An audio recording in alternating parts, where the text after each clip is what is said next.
Welcome back. The first few episodes we talked about why the title, Walking with the Dying, a Ministry of Presence. Now, did we cover that thoroughly, and exhaustively? No, but as we go along, it'll be added to. But many times I'm asked, what do I do when I go into the room? And that's a very valid question. And being a preceptor and teaching clinical chaplains as they're learning how to do this, preparation is important. The Bible tells us that God rewards the diligent. To be diligent is to be prepared. Now, there's a term called cold calls. That's where you're called into a room and know nothing about what's inside that room. You're just given a room number, a name, and you go in. I don't recommend that, but from time to time that does happen. Where I work particularly, it's a consult service, and the attendings send in a consult through the hospital system. And our palliative fellows go in and do the medical end of it, and then the support goes in after. But when a consult comes in order to avoid the cold calls, we do things called chart checking. So I will go into a patient's chart system, and I will look for certain things. A lot of that is I'm looking for the current medical condition and what the doctors have written about. I'm looking at past history. I'm looking at if the charting system has it, their religious preferences, so that I have an idea of how I should approach the room. I'm also looking for those medical things called MPOA, which is medical power of attorney, in case the patient can't make decisions, and then the conversations have to be with the family. And this all orchestrates together, and we'll go through that as we go. It's very hard without chasing rabbits. I want to go a particular path. So going through the charting system, I'm looking for, as I mentioned, different things. Has a psychologist seen them? Is there behavioral issues? Are those things that I need to be aware of before I go into the room?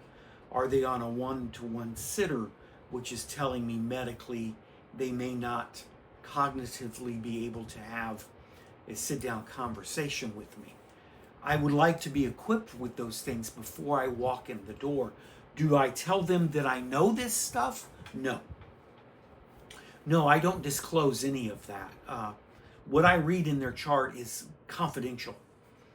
And I am in signed paperwork saying I can't say anything. So what's told to me is told in confidentiality, and I cannot share it with anyone. So going through that chart, there's a plethora of information that you can gather before you walk in the door. And as I had mentioned, I love to look at the doctor's notes the same day if possible, and a couple of days back to see several things.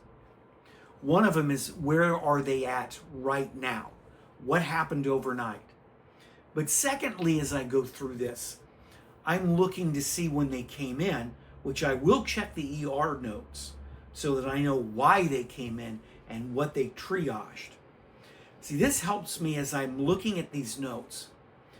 Is there a progression? Are they healing? Are they making advances, or are they declining? That's very important when I walk into the room, and as we'll go into, it changes how I walk into the room and greet people. And this is one of the reasons why I go through the charting system first before I see them. Does this take time? Yes, it does, but you need to build it into your day in order to make things go smoother, and so that you're not starting at the beginning, you know where your jumping off point is. Because I am a firm believer that I am a bridge builder. And that's really what I want to talk about. When you build a bridge, whether it's over land or over water, you must start with the foundation. The foundation is first.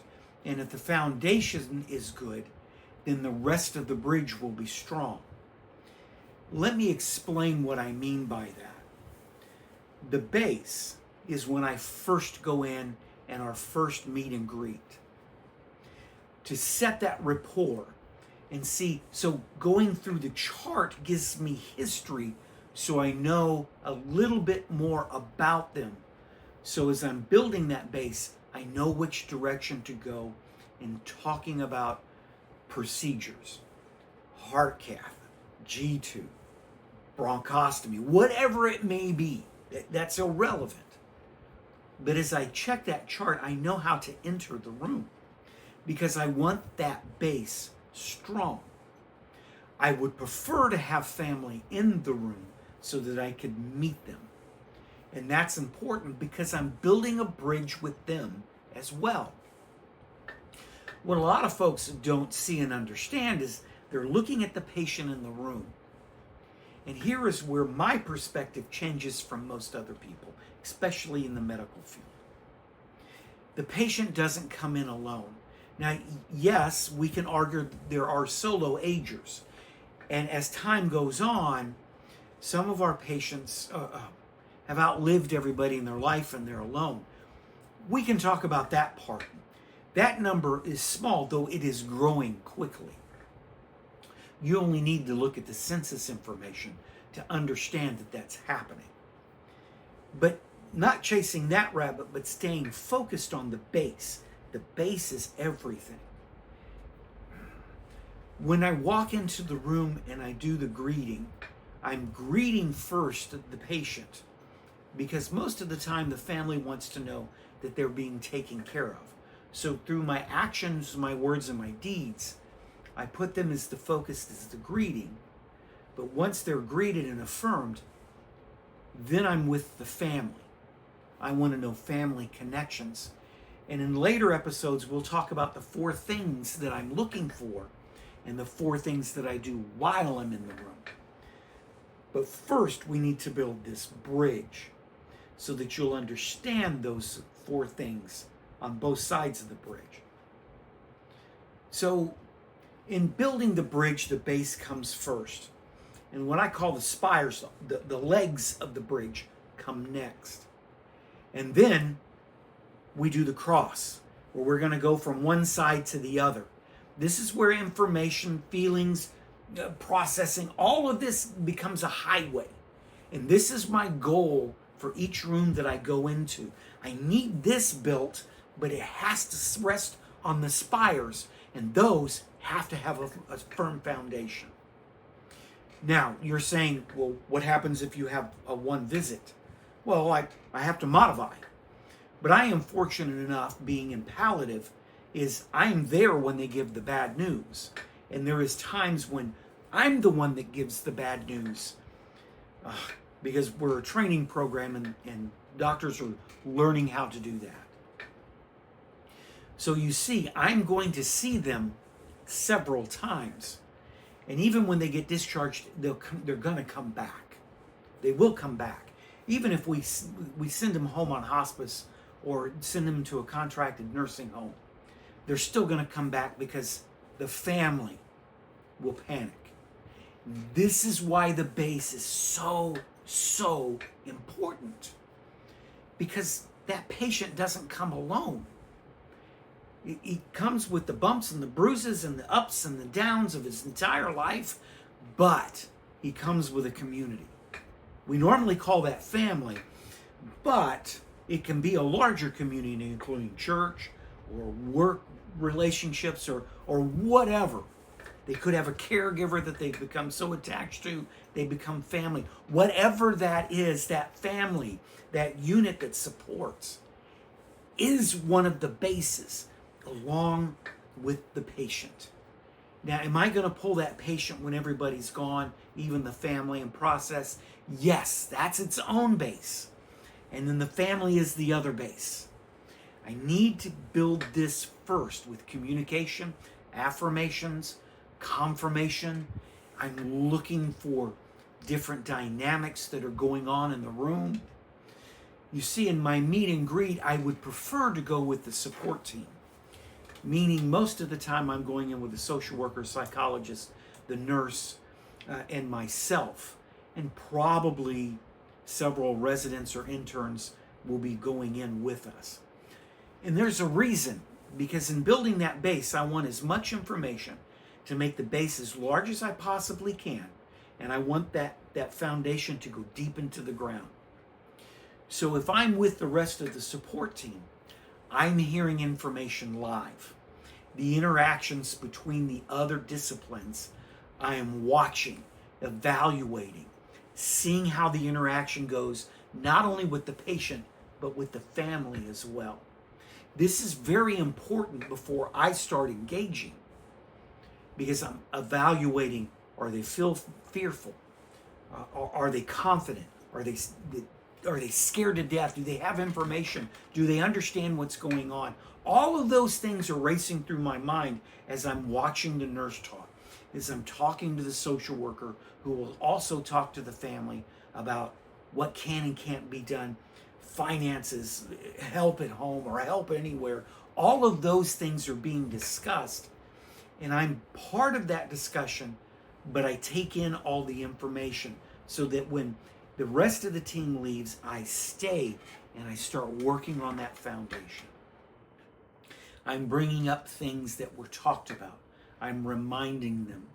I'm giving them instructions on how to remember, writing things down, using a smartphone and making your voice recorder notes and playing it back. And these are all the things to build that foundation. Now, what do I say when I'm going in there in the foundation? It's usually, for me, it's a meet and greet.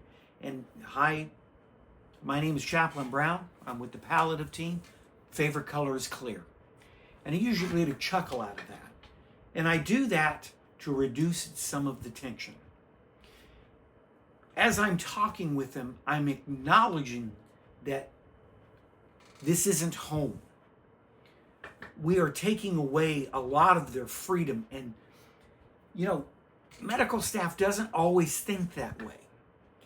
They're wearing most of the time a hospital gown. They're not even in their own clothes, not in their own bed. And people are coming and going and coming and going and coming and going. So with that information, I start to talk about those things, process those things, why they're coming in, why they're asking those questions, so that I can build this base before I can dig into their fear of death, PTSD, family dynamics, spiritual injuries. Before I can address those things, I need to make them feel comfortable and start this base. Now, if the family's there, I'm going to do the same thing with them simultaneously. I'm going to elicit questions. I'm going to give them questions to ask. When the doctor comes in, you may consider asking this, this, and this. Because we're never told what to ask. We don't always know the procedures when they say, well, you're going to get a scope. Well, hospital staff talk in that jargon. But the patient and the family most likely don't know that jargon. So in order to bring calm and presence in the room, those explanations happen. So that there's peace in the room. So that that trust is started. It's begun. The confidence is I'm getting information so that I am not afraid. So I know what to accept. And a lot of what I ask when I start this is, do you understand what is next? And that phrase I learned when I was doing strictly oncology, and they were talking about doing a bone marrow transplant. And they didn't talk about what the procedures were. They just, we're going to get this. And they left it so vague that they didn't understand. But as I walked in the room, one of the navigators said, "Do you understand what is next?" And the answer was no. And I learned so much in that one interaction that I took that question and made it my own. And I highly recommend that you do that. Things like that are not trademark. And so they're useful. So use those things that you hear, whether it's in the hospital, in the church, in the community, it doesn't matter. Those things are helpful. And when I was going through clinical pastoral education, a tool belt was used as an image. And that, do you understand what's next? A tool going into that tool belt so that at any time I can pull that tool out. Because when you look at a construction worker, they're wearing those belts. And how they walk in them, I have no clue. Hammers and drills and everything on there. But it's useful and it's needed. And everything is at your fingertips. So that's one of the reasons why I am doing this channel, so that you understand these things are at your fingertips. But through the Holy Spirit, when we breathe, we take our time and listen, these tools are readily available and used quickly. And this is what I try to teach those chaplains that I precept. Because if they master that, they become fantastic chaplains. That base is what is so important. I can't stress that enough, because when they're building a bridge, what did they take the most time doing? Digging out that hole, putting the rebar in, and pouring concrete. And here's the part about concrete and why the base is so important. Do you know that concrete doesn't dry overnight? In some cases, it takes up to 3-4 weeks for that to cure and to become solid. Do you hear what I'm saying? So building that base takes time, it takes effort, because it took effort to drill the hole. It took effort to weld all that rebar in and then put it in there. Then it took a lot of effort to get the cement in there, and then to put the form around it so it stays put. I mean, they don't even take the forms off for a couple of weeks. So think about that when you think about the base. That base becomes strong. So much so that all the traffic, it can stop on top of the bridge, 18-wheelers fully loaded, and that base still stands. And that's the relationship that you're building. And that's what it's about. Building community. We start with a base. Let them get to know me, to be vulnerable enough to talk about the hard things. I can't get to the hard things if they don't trust me, and I haven't built a bridge. And that takes time. And as I use this analogy, my prayer is that this makes sense enough. Now, will this work with what a lot of them will say, one and done? I get a consult separately. They just want prayer. No, this isn't going to work. They're looking for a specific thing. But being palliative and walking with those that are dying, no, I don't have a whole lot of time. But I do have time to build that base, to create that relationship, so that the spires are strong, and then the bridge is built, and that communication process, relation building, all of that acceptance, because we're going to get from one side of the bridge to the other. And that other side of the bridge is when they leave this world. So you see, in order to get to that point, there's a chasm between them. And God is in the business of building the bridges to get to that other side. Can't explain how he does it all the time, and I don't need to explain it. I'm going to let God be God and do what God does best. I'm only going to be a humble servant and do what he tells me to do. But in doing this all these years, this is what I've learned. If my base is strong, the relationships will be strong. And that's the start of community. That's the start of walking with someone until they take their last breath.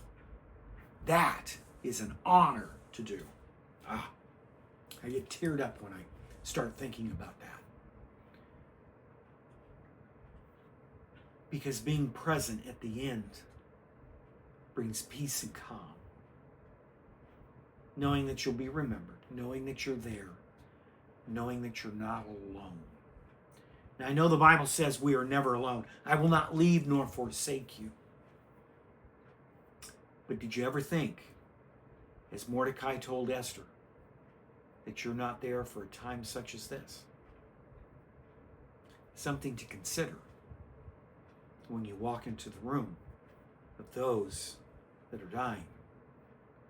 Perhaps God called you to be in that room. And a secondary reason for me doing this channel is to equip you to do so. We're going to end it here because there's so much more to that bridge building. And there's so much more to preparing. Thank you for watching. I hope this was useful. My prayer is I'll see you again in another one, another episode, and that you are truly blessed. Thank you for watching.